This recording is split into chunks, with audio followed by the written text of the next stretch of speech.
श्री शिवाय नमस्तुभ्यम। आज सुनिए सोमवार व्रत की पौराणिक कथा। बहुत समय पहले वाशकल नामक गांव में बिंदुक नाम का एक ब्राह्मण रहता था। वह अधर्मी, दुरात्मा और महापापी था। उसकी स्त्री बहुत सुंदर थी। उसका नाम चंचुला था। वह सदा उत्तम धर्म का पालन करती थी, परंतु बिंदुक वैश्यागामी था। इस तरह कुकर्म करते हुए बहुत समय व्यतीत हो गया। उसकी स्त्री काम से पीड़ित होने पर भी सधर्म नाश के भय से क्लेश सहकर भी काफी समय तक धर्म भ्रष्ट नहीं हुई, परंतु आगे चलकर वह भी अपने दुराचारी पति के आचरण से प्रभावित होकर दुराचारी और अपने धर्म से विमुख हो गई। इस तरह दुराचार में डूबे हुए उन पति पत्नी का बहुत सा समय व्यर्थ बीत गया। वैश्यागामी दूषित बुद्धि वाला वह दुष्ट ब्राह्मण बिंदुक समय अनुसार मृत्यु को प्राप्त होकर नरक में चला गया। बहुत समय तक नरक के दुखों को भोगकर वह मूढ़ बुद्धि पापी विंध्य पर्वत पर भयंकर पिशाच हुआ। इधर उस दुराचारी बिंदुक के मर जाने पर वह चंचुला नामक स्त्री बहुत समय तक पुत्रों के साथ अपने घर में रहती रही। पति की मृत्यु के बाद वह भी अपने धर्म से गिरकर पर पुरुषों का संग करने लगी थी। सती विपत्ति में भी अपने धर्म का पालन करना नहीं छोड़ती। यही तो तप है। कठिन तो होता है, लेकिन इसका फल मीठा होता है। एक दिन दैव योग से किसी पुण्य पर्व के आने पर वह अपने भाई बंधुओं के साथ गोकर्ण क्षेत्र में गई। उसने तीर्थ के जल में स्नान किया और बंदी जनों के साथ यहाँ वहाँ घूमने लगी। वह एक देव मंदिर में गई। वहाँ उसने एक ब्राह्मण के मुख से भगवान शिव की परम पवित्र एवं मंगलकारी कथा सुनी। ब्राह्मण कह रहे थे कि जो स्त्रियां व्यभिचार करती हैं, वे मरने के बाद जब यमलोक जाती हैं, तब यमराज के दूत उन्हें तरह तरह से यंत्रणा देते हैं कि वे उसके कामांगों को तप्त लौह के डंडों से दागते हैं। तप्त लौह के डंडों से उसका संसर्ग कराते हैं।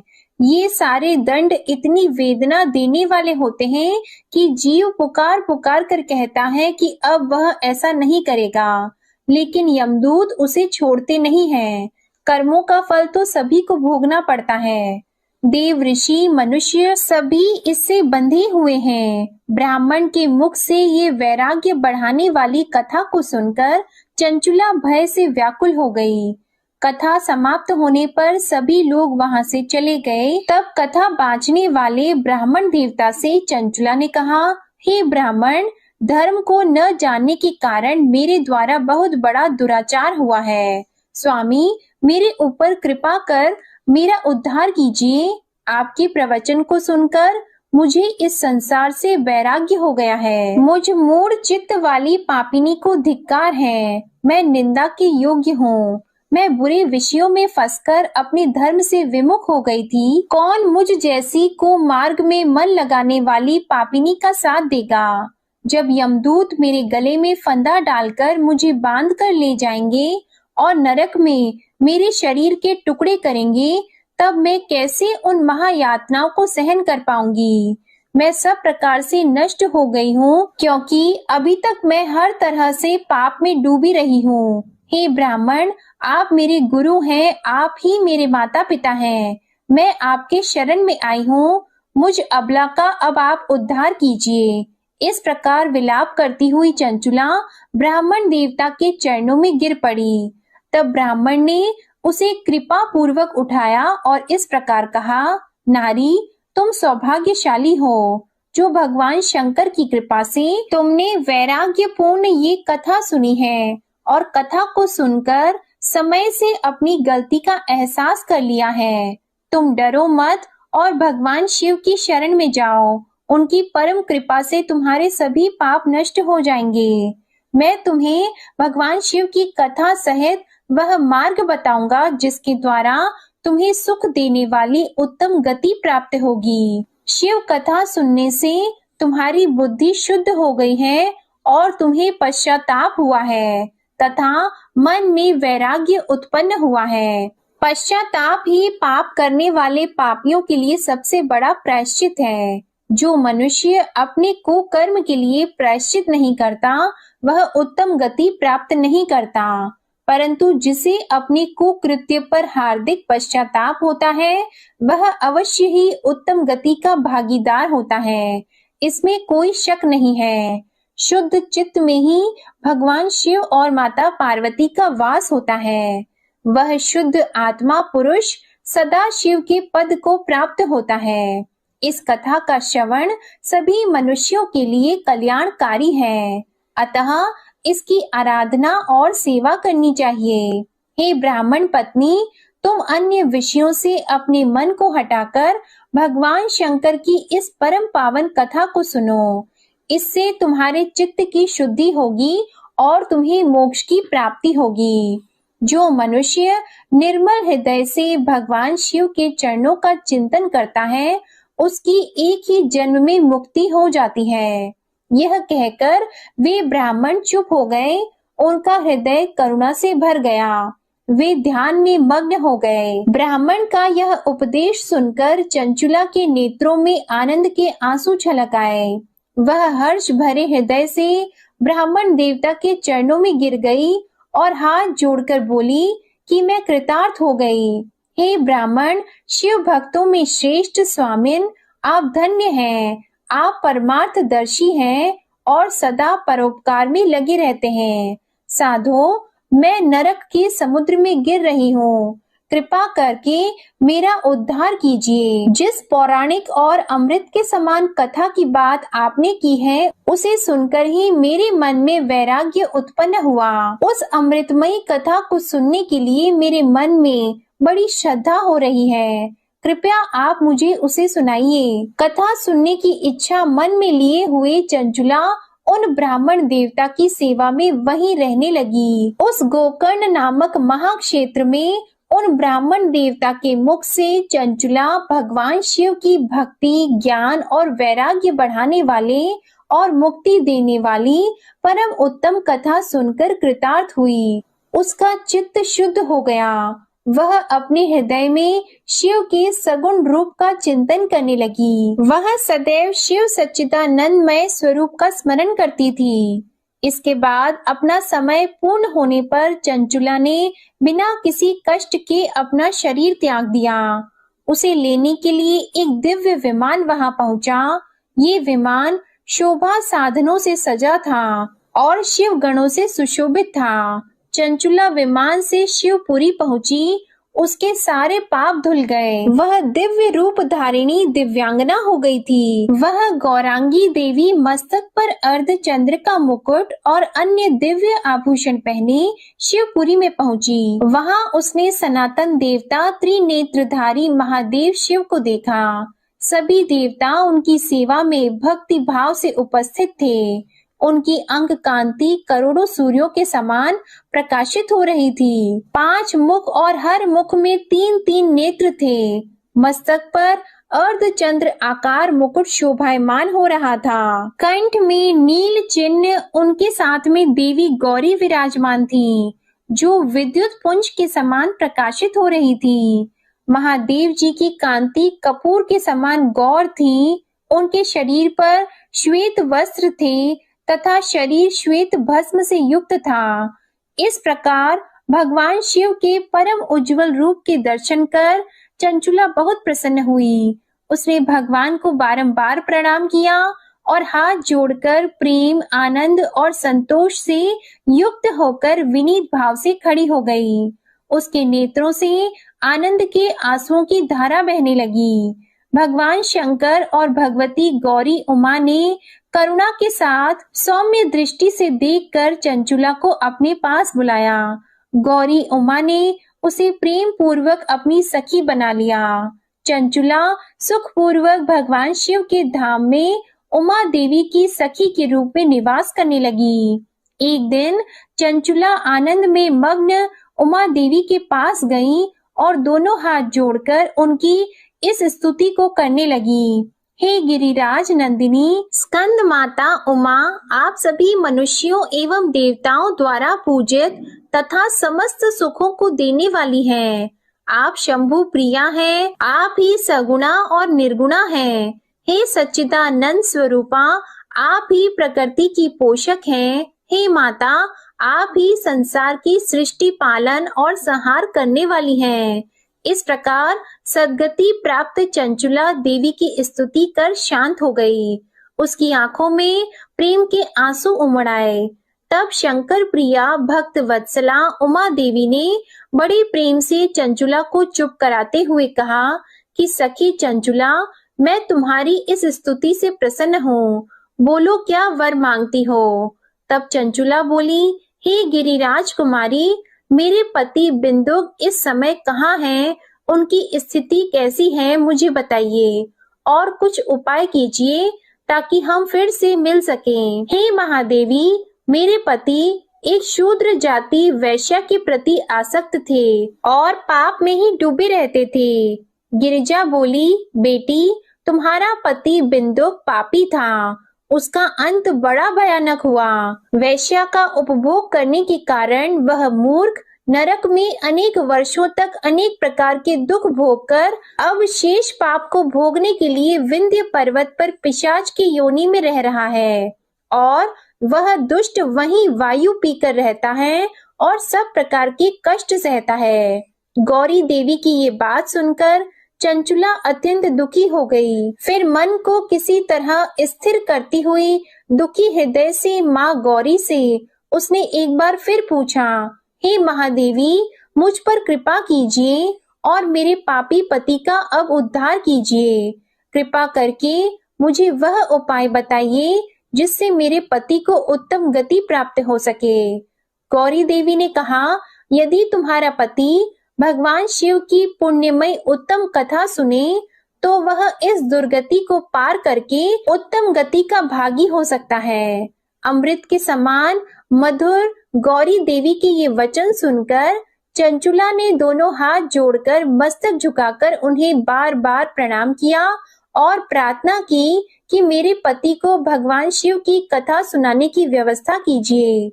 ब्राह्मण पत्नी चंचुला के बार बार प्रार्थना करने पर शिव प्रिया गौरी देवी ने भगवान शिव की महिमा का गान करने वाले गंधर्व राज तुमरु को बुलाकर कहा, तुमरु, तुम्हारी भगवान शिव में प्रीति है।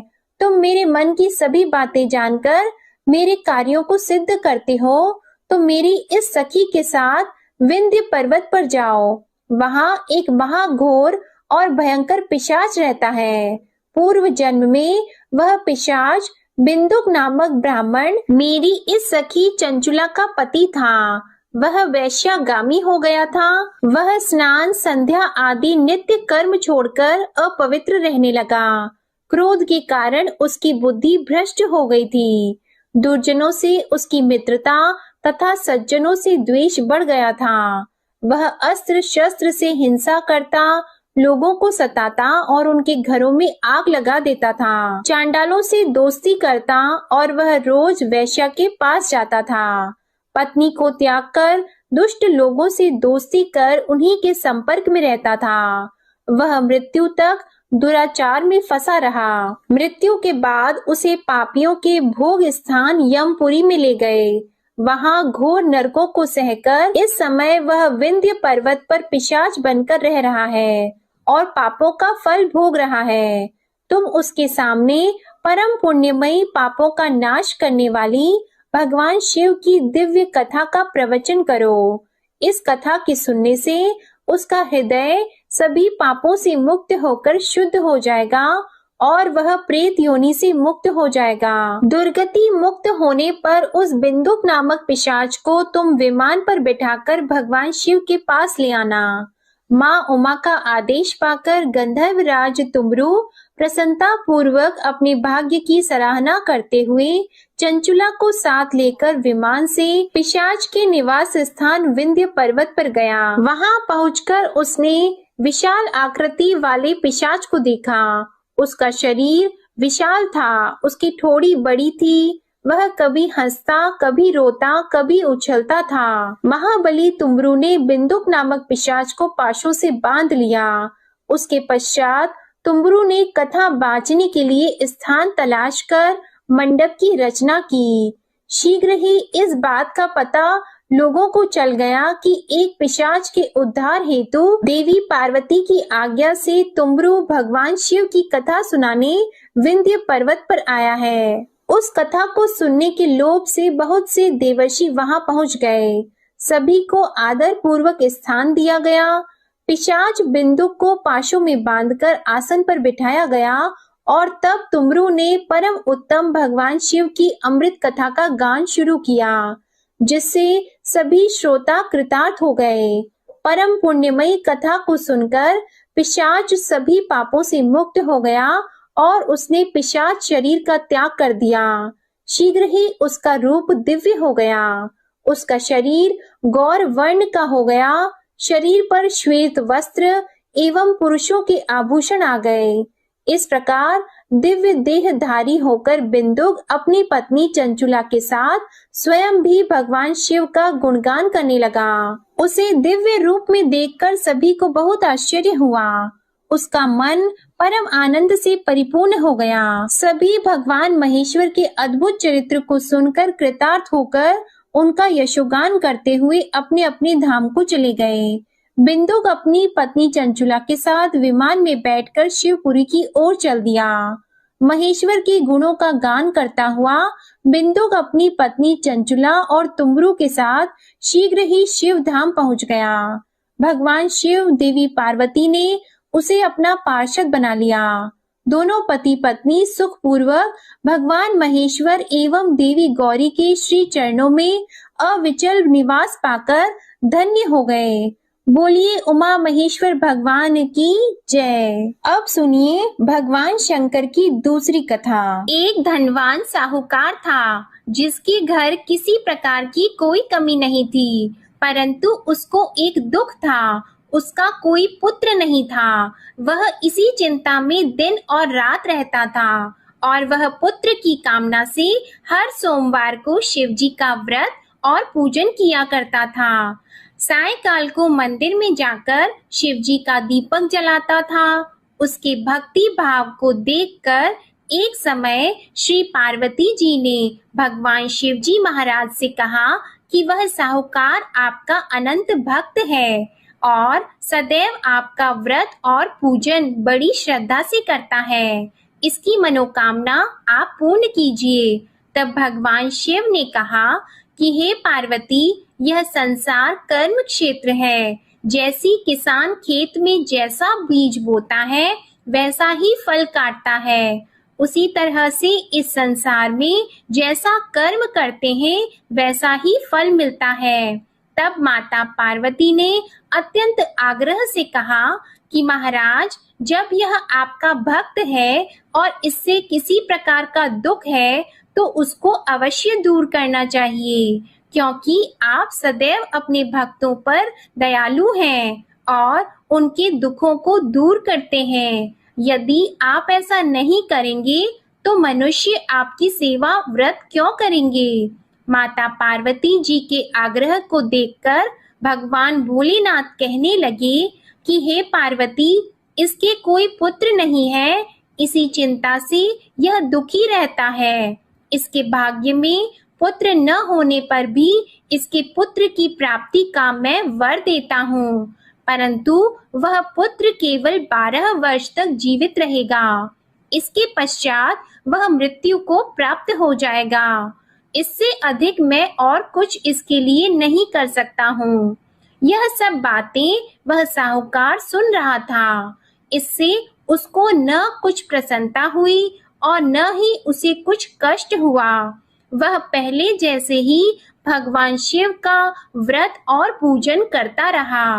कुछ समय व्यतीत हो जाने पर साहूकार की स्त्री गर्भवती हुई और उसे 10वें महीने में गर्भ से अति सुंदर पुत्र की प्राप्ति हुई। साहूकार के घर में बहुत खुशियां मनाई गई, परंतु साहूकार ने उसको केवल 12 वर्ष की आयु जानकर कोई अधिक प्रसन्नता प्रकट नहीं की और न ही किसी को यह भेद बताया। जब वह 11 वर्ष का हो गया तो उस बालक की माता ने उसके पिता से विवाह आदि के लिए कहा, परंतु साहूकार कहने लगा मैं अभी इसका विवाह नहीं करूंगा और पढ़ने के लिए इसे भेजूंगा। फिर साहूकार ने अपने साले अर्थात उस बालक के मामा को बुलाकर उसको बहुत सा धन देकर कहा, तुम इस बालक को काशी में पढ़ने के लिए ले जाओ और रास्ते में जिस स्थान पर भी जाओ वहां यज्ञ करना और ब्राह्मणों को भोजन कराते जाना। वे दोनों मामा और भांजा सब जगह यज्ञ करते और ब्राह्मणों को भोजन कराते जा रहे थे। रास्ते में उनको एक शहर पड़ा। उस शहर के राजा की कन्या का विवाह था और दूसरे राजा का लड़का जो विवाह कराने के लिए बारात लेकर आया था वह एक आंख से काना था। उसके पिता को इस बात की बड़ी चिंता थी कि कहीं वर को देखकर कन्या के माता पिता विवाह में किसी प्रकार की अड़चन पैदा न कर दें।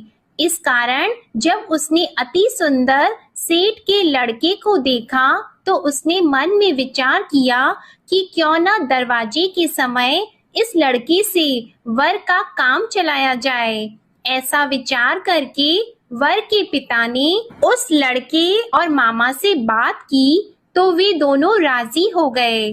फिर उस लड़के को वर के कपड़े पहनाकर और घोड़ी पर चढ़ाकर दरवाजे पर ले गए और बड़ी सुंदरता से सब कार्य संपन्न हो गए। वर के पिता ने सोचा यदि विवाह कार्य भी इसी लड़के से करा दिया जाए तो इसमें क्या बुराई है। ऐसा विचार करके लड़का और उसके मामा से कहा, यदि आप फेरों और कन्यादान का काम भी करा दें तो आपकी बड़ी कृपा होगी और हम इसके बदले बहुत सा धन देंगे।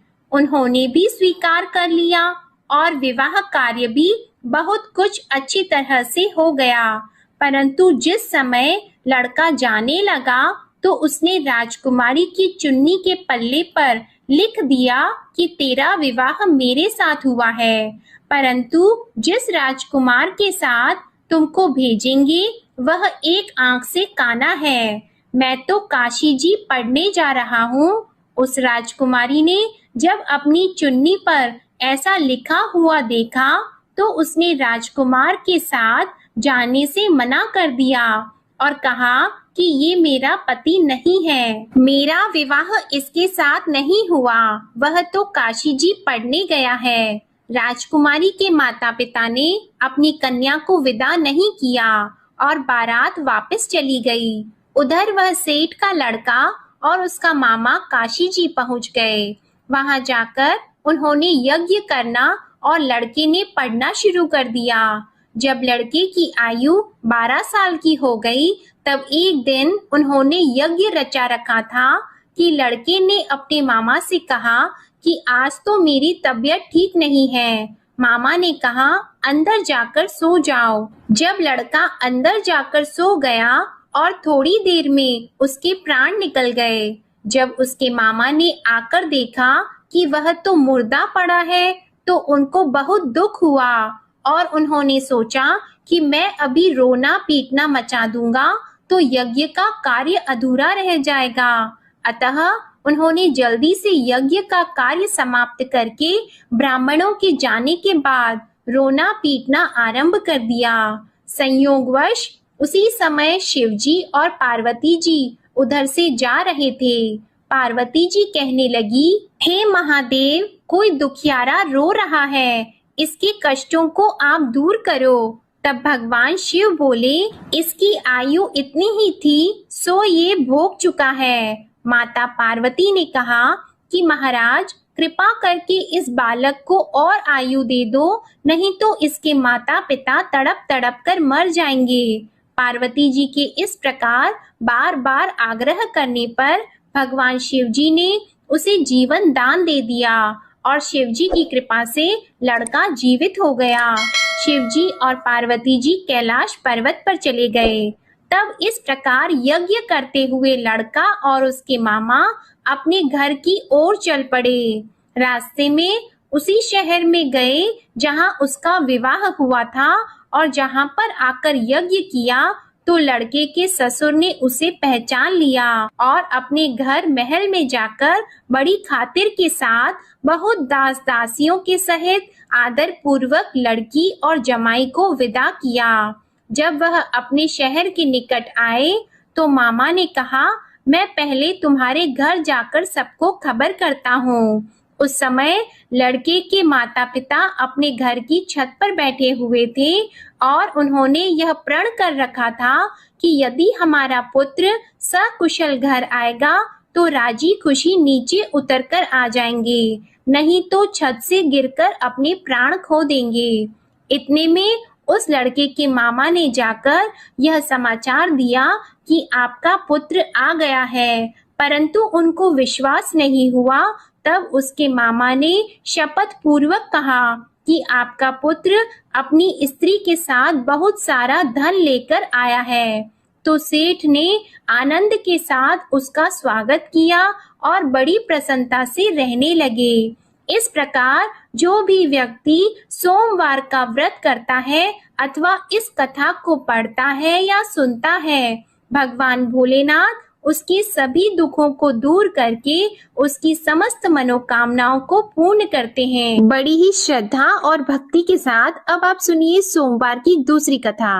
एक बार की बात है, माता पार्वती शिवजी को पति के रूप में प्राप्त करने के लिए घोर तप कर रही थी। उनके तप को देखकर देवताओं ने शिवजी से देवी की मनोकामना को पूर्ण करने की प्रार्थना की। शिवजी ने पार्वती जी की परीक्षा लेने के लिए सप्त ऋषियों को भेजा। सप्त ऋषियों ने शिवजी के सैकड़ों अवगुण गिनाए, पर पार्वती जी को महादेव जी के अलावा किसी और से विवाह मंजूर नहीं था। तब शंकर जी ने स्वयं पार्वती जी की परीक्षा लेने की ठानी। तब भगवान शंकर स्वयं प्रकट हुए और पार्वती जी को वरदान देकर अंतर्ध्यान हुए। इतने में पार्वती माता जहाँ तप कर रही थी, वहीं पास में तालाब में मगरमच्छ ने एक लड़के को पकड़ लिया।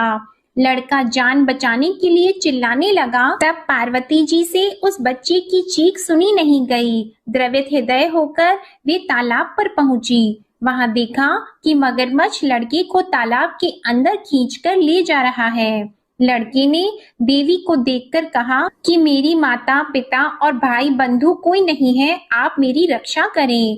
तो पार्वती जी ने कहा कि मगरमच्छ इस लड़के को छोड़ दो। मगरमच्छ बोला, दिन के छठे पैर में जो मुझे मिलता है उसे मैं अपना आहार समझकर स्वीकार कर लेता हूँ, यह मेरा नियम है। ब्रह्मदेव ने दिन के छठे पहर में इस लड़के को भेजा है, तो मैं इसे क्यों छोड़ूं?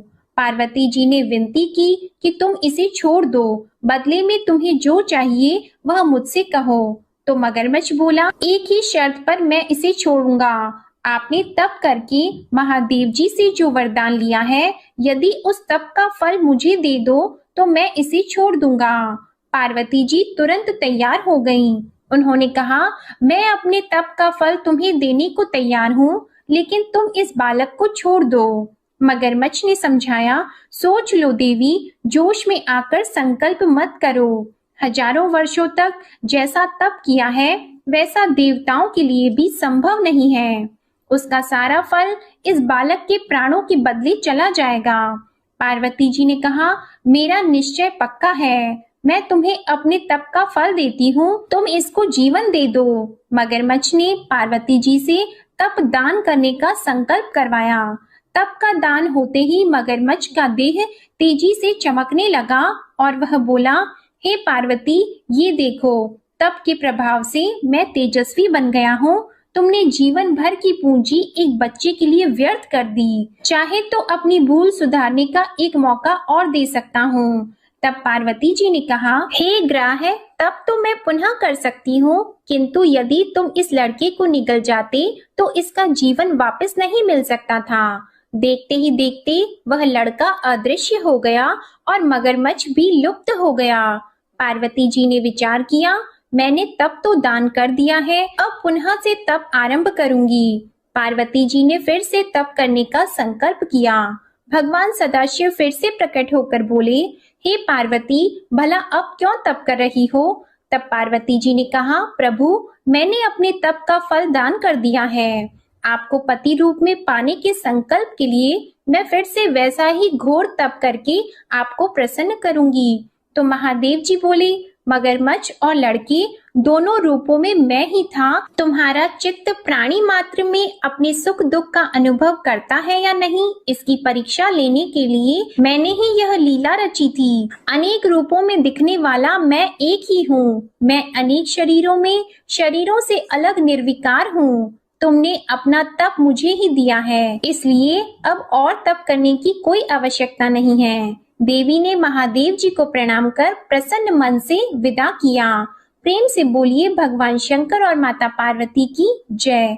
अब आप सुनिए तीसरी कथा। एक बार नारद जी ने भोलेनाथ जी की स्तुति करके पूछा कि प्रभु, आपको प्रसन्न करने के लिए सबसे उत्तम और सुलभ साधन क्या है? हे त्रिलोकीनाथ, आप तो निर्विकार और निष्काम हैं। आप सहज ही प्रसन्न हो जाते हैं। फिर भी मेरे जानने की इच्छा है कि आपको क्या प्रिय है। तब शिव जी बोले, नारद जी, वैसे तो मुझे भक्त के भाव सबसे प्रिय हैं, फिर भी आपने पूछा है तो मैं बताता हूँ। मुझे जल के साथ साथ बिल्व पत्र बहुत प्रिय हैं। जो अखंड बिल्व पत्र मुझे श्रद्धा से अर्पित करते हैं, मैं उन्हें अपने लोक में स्थान देता हूँ। नारद जी भगवान शंकर और माता पार्वती की वंदना करके अपने लोक को चले गए। उनके जाने के पश्चात पार्वती जी ने शिव जी से पूछा कि हे प्रभु, मेरी ये जानने की बड़ी तीव्र इच्छा हो रही है कि आपको बेल पत्र इतने प्रिय क्यों हैं? कृपा करके मेरी जिज्ञासा को शांत कीजिए।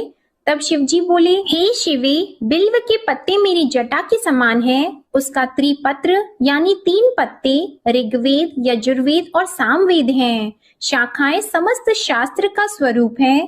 बिल्व वृक्ष को आप पृथ्वी का कल्प वृक्ष समझें, जो ब्रह्मा, विष्णु और शिव स्वरूप है। हे पार्वती, स्वयं महालक्ष्मी जी ने शैल पर्वत पर बिल्व वृक्ष रूप में जन्म लिया था।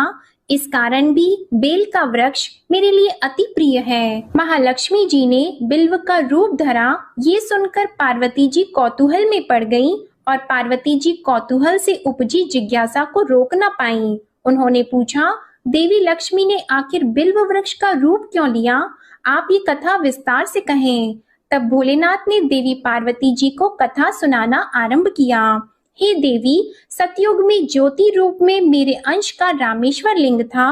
ब्रह्मा आदि देवों ने उसका विधिवत पूजन अर्चन किया था। इसका परिणाम ये हुआ कि मेरे अनुग्रह से वाणी देवी सबकी प्रिय हो गई। वे भगवान विष्णु को सतत प्रिय हो गई। मेरे प्रभाव से भगवान केशव के मन में वाग देवी के लिए जितनी प्रीति उत्पन्न हुई, वह स्वयं लक्ष्मी जी को नहीं भाई। लक्ष्मी देवी का श्री हरि के प्रति मन में कुछ दुराव पैदा हो गया। वह चिंतित और रुष्ट होकर चुपचाप परम उत्तम श्री शैल पर्वत पर चली गईं। वहां उन्होंने तप करने का निश्चय किया और उत्तम स्थान का चयन करने लगी। महालक्ष्मी ने उत्तम स्थान का निश्चय करके मेरे लिंग विग्रह की उग्र तपस्या प्रारंभ की। उनकी तपस्या कठोरतम होती जा रही थी। हे परमेश्वरी, कुछ समय के बाद महालक्ष्मी जी ने मेरे लिंग विग्रह से थोड़ा ऊर्ध्व में एक वृक्ष का रूप धारण कर लिया।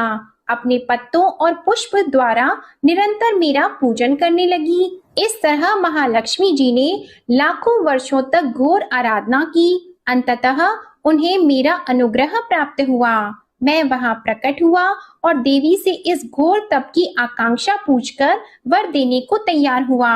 महालक्ष्मी जी ने मांगा कि श्री हरि के हृदय में मेरे भाव से वाग देवी के लिए जो स्नेह हुआ है वह समाप्त हो जाए। तब शिव जी बोले, मैंने महालक्ष्मी जी को समझाया, श्री हरि के हृदय में आपके अतिरिक्त किसी और के लिए कोई प्रेम नहीं है।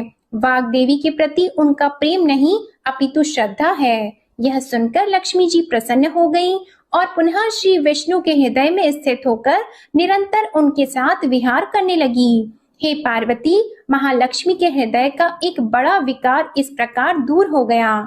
इस कारण हरिप्रिया उसी वृक्ष रूप में सर्वदा अतिशय भक्ति से भरकर यत्न पूर्वक मेरी पूजा करने लगी। हे पार्वती, इसी कारण विश्व का वृक्ष, उसके पत्ते, फल, फूल आदि मुझे बहुत प्रिय हैं। मैं निर्जन स्थान में बिल्व वृक्ष का आश्रय लेकर रहता हूँ।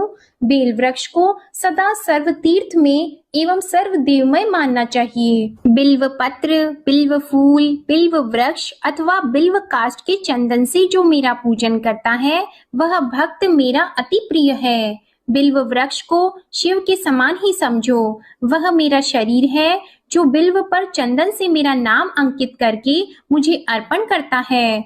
मैं उसे सभी पापों से मुक्त करके अपने लोक में स्थान देता हूँ। हे देवी, उस व्यक्ति को स्वयं लक्ष्मी जी भी नमस्कार करती है जो मेरा पूजन करते हैं।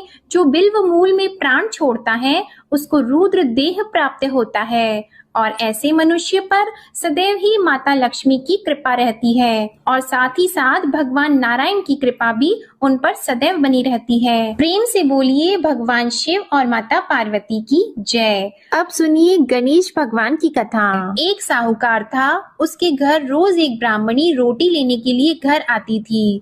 घर के अंदर घुसते ही पोल के ऊपर गजानन जी का मंदिर था। वह गणेश जी को रोटी का एक कौर हमेशा भोग लगाती थी। बहुत दिन हो गए। गणेश जी महाराज ने कहा कि यह मुझे हमेशा भोजन करवाती है, मुझे इसे कोई ना कोई उपहार जरूर देना चाहिए। गणेश जी एक दिन उसके थाली में हीरे मोती भर देते हैं। ब्राह्मणी तो थाली लेकर अपने घर आ गई और साहूकार से रोटी लेने के लिए आना बंद हो गई।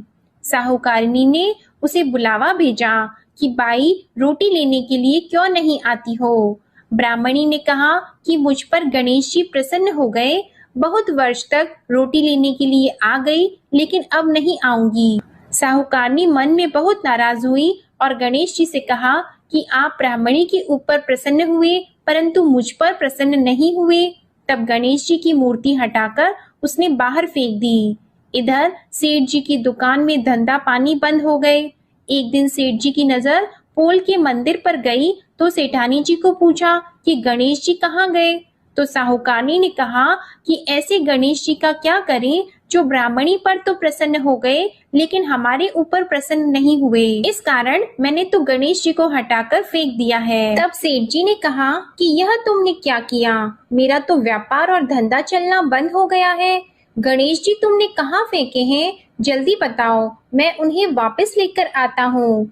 साहूकार जी वापस से गणेश जी को लेने के लिए गए तो गणेश जी इतने भारी हो गए कि वे उठे ही नहीं। साहूकार जी ने कहा कि मेरे से गलती हो गई है, आप मेरे घर पधारिए। गणेश जी तो और भी भारी होते गए और कहा कि मैं तो नहीं चलूंगा, पहले साहूकारनी को बुलाकर यहाँ लाओ और वह मुझसे माफी मांगेगी तो ही मैं चलूंगा। और गणेश जी ने कहा कि मुझे हमेशा सवा सेर का चूरमा करके भोजन कराओगे तो ही मैं चलूंगा। साहूकार साहूकारनी को लेकर आए और उससे माफी भी मंगवाई और सवा सेर का चूरमा चढ़ाने की हाँ भी भरी। तब साहूकार और साहूकारनी ने गणेश जी को वापस घर लाकर उन्हें पोल में बिठाया। ऐसा करने पर साहूकार का व्यापार फिर से चलने लगा। हे गणेश जी महाराज, जैसे साहूकार और साहूकारनी पर आप प्रसन्न हुए वैसे सभी पर प्रसन्न होना। बोलिए गणेश जी महाराज की जय। अब आप सुनिए भगवान भोलेनाथ की आरती। ओम जय शिव ओंकारा, स्वामी जय शिव ओंकारा। ब्रह्मा विष्णु सदा शिव, ब्रह्मा विष्णु सदा शिव। अर्धांगी धारा, ओम जय शिव ओंकारा।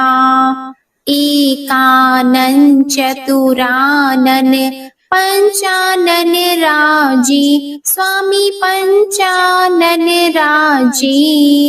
हंसानन गरुड़ासन, हंसानन गरुड़ासन। वृषवाहन साजी, ओम जय शिव ओंकारा। दो भुज चार चतुर्भुज, 10 भुज अति सोहे, स्वामी 10 भुज अति सोहे। त्रिगुण रूप निरखता, त्रिगुण रूप निरखता। त्रिभुवन जन मोहे, ओम जय शिव ओंकारा। अक्षमाला वनमाला रुंडमाला धारी स्वामी रुंडमाला धारी चंदन मृग मद सोहे चंदन मृग मद सोहे भाले शशिधारा ओम जय शिव ओंकारा श्वेतांबर पीतांबर बाघंबर अंगी स्वामी बाघंबर अंगी सनकादिक गरुणादिक सनकादिक गरुणादिक भूतादिक संगी ओम जय शिव ओंकारा कर की मध्य कमंडल चक्र त्रिशूल धारी स्वामी चक्र त्रिशूल धारी सुखकारी दुखहारी सुखकारी दुखहारी जग पालनकारी ओम जय शिव ओंकारा ब्रह्मा विष्णु सदा शिव जानत अविवेका स्वामी जानत अविवेका प्रणवाक्षर में शोभित प्रणवाक्षर में शोभित ये तीनों एका ओम जय शिव ओंकारा त्रिगुण स्वामी जी की आरती जो कोई नर गावे स्वामी जो कोई नर गावे कहत शिवानंद स्वामी रटत भोलानंद स्वामी सुख संपत्ति पावे ओम जय शिव ओंकारा ओम जय शिव ओंकारा स्वामी जय शिव ओंकारा ब्रह्मा विष्णु सदा शिव अर्धांगी धारा ओम जय शिव ओंकारा ओम जय शिव ओंकारा ओम जय शिव ओंकारा। बोलो भगवान भोलेनाथ की जय। आपको ये कथा पसंद आई हो तो इस वीडियो को लाइक करके चैनल जरूर सब्सक्राइब कीजिएगा और कमेंट में भगवान भोलेनाथ जी की जय भी लिखिएगा। इसी के साथ आज आप हमारे चैनल पर चैत्र मास महात्म्य की कथा, शीतला माता की कथा और दशा माता की छठे दिन की कथा भी जरूर सुनिएगा। प्रेम से बोलिए पार्वती पतिये हर हर महादेव।